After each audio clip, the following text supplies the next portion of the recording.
नमस्ते सबैजनामा फेरि पनि हामी एप्पल लोकसेवामा चाहिँ हजुरसँग जोडिसकेका छौँ। तपाईँहरूले एप्पल लोकसेवा भनेर यो लोकसेवा मात्र होइन कि लोकसेवा मात्र होइन, हामीले नन टेक्निकल तर्फ चाहिँ अप्राविधिक तर्फ भन्छ होइन, अप्राविधिक तर्फ 4औं र 5औं तहको लागि पूर्व योग्यता परीक्षाको क्लासेसहरू सुरु गरिसकेका छौँ। हामीसँग जोडिनुहोस्। तपाईँहरूले चाहिँ डिफ्रेन्ट मेटेरियलहरू फरक तरिकाको पढ्ने शैलीहरू पनि पाउन सक्नुहुन्छ। त्यसै गरी हामीले आज पनि एउटा आफ्नो केही कुराहरू प्रस्तुत गर्न गइरहेका छौँ र हेरौँ है त के रहेछ। यहाँ चाहिँ के छ भन्दाखेरि जातीय भेदभाव तथा छुवाछुत उन्मूलन दिवस भन्छ होइन। यसको बारेमा केही कुराहरू सिकिराखौँ होइन। यो कहिले मनाइन्छ त? कहिले मनाइन्छ भन्दाखेरि जेठको 21 गते मनाइन्छ है। यो जेठको 21 गते, जेठको 21 गते भनेपछि हामीले जातीय, जा भनेपछि हामीले ज भनेपछि जेठ भनेर नै सम्झिनुपर्छ होइन। ज भनेपछि जेठ भनेर सम्झिन सक्छौँ कि जेठ है।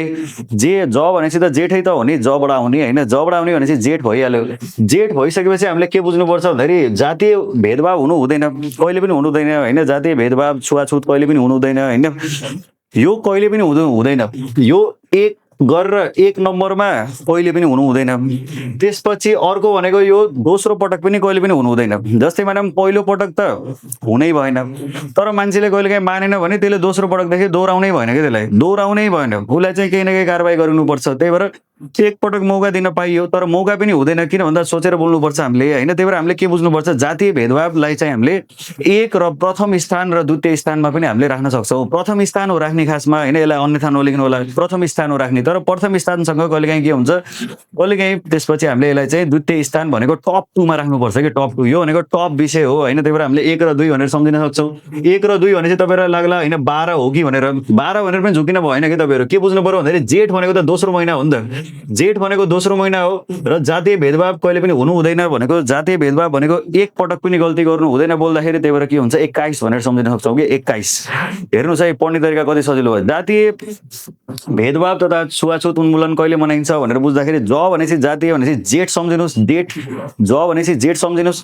त्यसपछि अर्को भनेको जेठ भनेको दोस्रो महिना हो, जेठ भनेको दोस्रो महिना 2 सम्झिनुहोस्। दोस्रो महिना भएपछि कहिले पनि जातीय भेदभाव हुनु हुँदैन, एक नम्बरमा हुनुपर्छ। यो कुरा अगाडि राख्नुपर्छ, सबैको अगाडि सबैलाई थाहा हुनुपर्छ। एक नम्बर कुरा हो, देशभरिकै कुरा हो। त्यही भएर हामीले के बुझ्न सक्छौँ 21 भनेर सम्झिन सक्छौँ। तपाईँले 12 पनि झुकिनुहुन्न कि 12 भनेर पनि सम्झिनु झुकिनुहुन्न। किन भन्दा 2 त चाहियो जेठको लागि, 2 चाहियो जेठको लागि, 1 चाहियो केको लागि, कहिले पनि हुनुहुन्न भनेर हामीले सम्झिन सक्छौँ। अर्को भनेको राष्ट्रिय दिवस घोषणा कहिले गरिएको थियो भनेको 2063 सालमा जेठ 21 गते चाहिँ घोषणा गरिएको थियो होइन।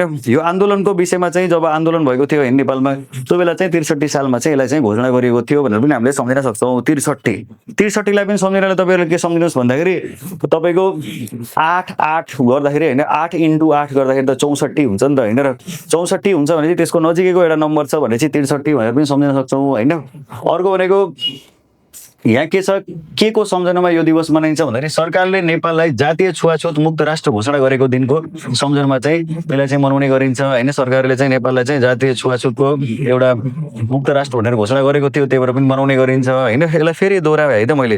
के बुझ्नु पर्यो भन्दाखेरि जातीय भनेपछि ज भनेपछि जेठ, जेठ भन्ने बित्तिकै हामीले के बुझ्नु पर्यो, जेठ भनेपछि 2 दोस्रो महिना हो होइन। दोस्रो महिना भयो, दोस्रो महिनाको कुरा। अब यो जातीयको कुरा कहिले पनि हुनु हुँदैन, दोहोरिनु हुँदैन। त्यही भएर एक नम्बरमा हुनुपर्छ। त्यही भएर 21 भनेर पनि सम्झिन सक्छौँ। हेर्नुहोस् है। त्यसपछि हामीसँग छ नेपालको संविधानमा भएको व्यवस्था, मौलिक हकको व्यवस्था। मौलिक हकको व्यवस्थामा जस्तै हामीले धारा 24 मा देख्न सक्छौँ होइन। धारा 24 मा चाहिँ मौलिक हकमा चाहिँ राखिएको छ, धारा 24 मा, धारा 24 मा राखिएको छ होइन, छुवाछुत तथा भेदभाव विरुद्धको हक भनेर। तपाईँहरूले यो कुराहरू पनि थाहा पाइराख्नुपर्छ होइन। धारा 24 मा छ है यो धारा 24, धारा 24 भनेर पनि तपाईँहरूले याद गरिराख्नु होला यो होइन। किन भन्दा तपाईँको कहिलेकाहीँ प्रश्न सोध्न सक्छ यसबाट। अनि धारा 24 सम्झिनलाई पनि तपाईँहरूलाई गाह्रो नपर्ला। किन भन्दा फेरि पनि मैले भने होइन, जेठको 21 गते मनाइन्छ नि त। जेठको 21 गते, जेठ भनेपछि दोस्रो महिना हो। त्यही भएर 2 त चाहियो होइन, 2 त चाहियो। यो चाहिँ के हुनुपर्छ, नेपालको पूर्व पश्चिम उत्तर दक्षिण कतै पनि हुनु हुँदैन क्या। पूर्व पश्चिम उत्तर दक्षिण भनेको चारै दिशातिर कतै पनि हुनु हुँदैन। त्यही भएर धारा 24 भनेर सम्झिन सक्छौँ है। धारा 24, धारा 24 हेर्नु त कति सजिलो भयो, कति सजिलो भयो। पहिला सुरुमा जातीय भनेर सम्झिनुहोस्। जातीय भनेपछि जबाट जेठ आयो, जबाट जेठ आइसकेपछि जेठ भनेको दोस्रो महिना 2 लेख्नुहोस्। 2 लिइसकेपछि यो कहिले पनि हुनु हुँदैन, एक नम्बरमा राख्नुपर्छ यो विषयलाई। कहिले पनि सरकारसँग हामीले एक नम्बरमा राख्नुपर्छ। सरकार मात्र होइन के, बोल्दा आफूलाई नै सुधार्ने हो। त्यही भएर हामीले एक नम्बरमा आफूलाई सुधार्नुपर्छ। त्यही भएर के हुन्छ 21 हुन्छ। हामी नेपाली एक हौँ भनेर पनि सम्झे हुन्छ 21। त्यसपछि अर्को विषय के हुन्छ त, धारा कुन हो त। धारा कुन हो भनेर बुझ्नु पर्दा गर्दाखेरि जेठमा पर्छ यो, त्यही भएर जेठ भनेपछि 2 बुझ्नुहोस्। अर्को भनेको नेपालको पूर्व, पश्चिम, उत्तर, त्यसपछि दक्षिण, इस्ट, वेस्ट, नर्थ अनि साउथमा सबैमा के हुनुपर्छ, यो तपाईँको लागु हुनुपर्छ। त्यही भएर हामीले 24 भनेर सम्झिन सक्छौँ। भनेको यस्तै यस्तै कुराहरू तपाईँहरूले याद गरिराख्नुहोस् होइन। अब जस्तै कुनै पनि व्यक्तिलाई मैले यहाँ पढेर सुनाए सर र होइन, हजुरहरूले पनि पढ्नु सँगै, कुनै पनि व्यक्तिलाई उसको त्यसपछि उत्पत्ति होइन, जात-जाति, समुदाय, पेसा, व्यवसाय वा शारीरिक अवस्थाको आधारमा निजी वा सार्वजनिक स्थानमा कुनै पनि प्रकारको छुवाछुत वा भेदभाव गर्न पाइने छैन। छुवाछुत वा भेदभाव गर्न पाइने छैन। सजायको व्यवस्था के छ भन्दाखेरि 3 महिनादेखि 3 वर्षसम्म कैद हुन सक्छ, 1000 देखि 25,000 सम्म जरिवाना पनि रहेको व्यवस्था छ है। त्यही भएर यस्तो यस्तो कुराहरूलाई याद गरिराख्नु होला तपाईँहरूले होइन। त्यसपछि अर्को भनेको संवैधानिक अङ्ग भन्छ होइन, जस्तै अब कन्स्टिट्युसनल अर्गेन भन्छ यसलाई इङ्ग्लिसमा होइन।